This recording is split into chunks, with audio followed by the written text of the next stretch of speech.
હાલોલ પંચમહાલ પાવાગઢ ખાતે 121 કરોડના યાત્રાધામ વિકાસ બોર્ડે અહીંયા વિકાસ તો કર્યો છે, પણ મહિલાઓ માટે, બાળકો માટે, પુરુષો માટે શૌચાલય યોજના કે ટોયલેટની કોઈ વ્યવસ્થા જ નથી કરી।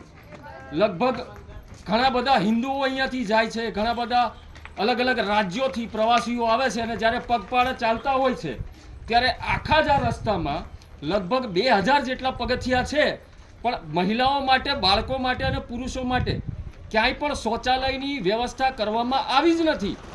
121 કરોડ રૂપિયાનો ખર્ચો હોવા છતાં યાત્રાધામ વિકાસ બોર્ડે અહીંયા શૌચાલય કેમ નથી બનાવ્યો તે મોટો પ્રશ્ન છે। ઘણી મહિલાઓ, પુરુષો તેમજ શરમજનક સ્થિતિમાં મુકાઈ જાય છે। માટે અહીંયા શ્રી કલેક્ટર સાહેબ પંચમહાલ અને યાત્રાધામ વિકાસ બોર્ડ અને શ્રી મુખ્યમંત્રી સાહેબ આ પાવાગઢમાં શૌચાલયની ખૂબ જરૂરત છે। મહિલાઓ તેમજ પુરુષો તેમજ નાના બાળકો ખૂબ કપરી પરિસ્થિતિમાં મુકાઈ જાય છે। માટે હું વિનંતી કરું છું, આ લાખો શ્રદ્ધાળુઓ અહીંયા જાય છે પણ શૌચાલયની કોઈ વ્યવસ્થા જ નથી।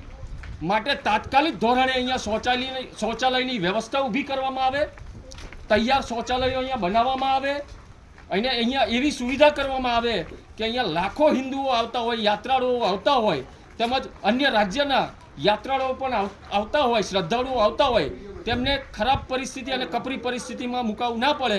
હું સંદીપ જાદવ, ગુજરાત કામદાર મહાસંગઠનમાંથી। જય માતાજી, જય હિન્દ।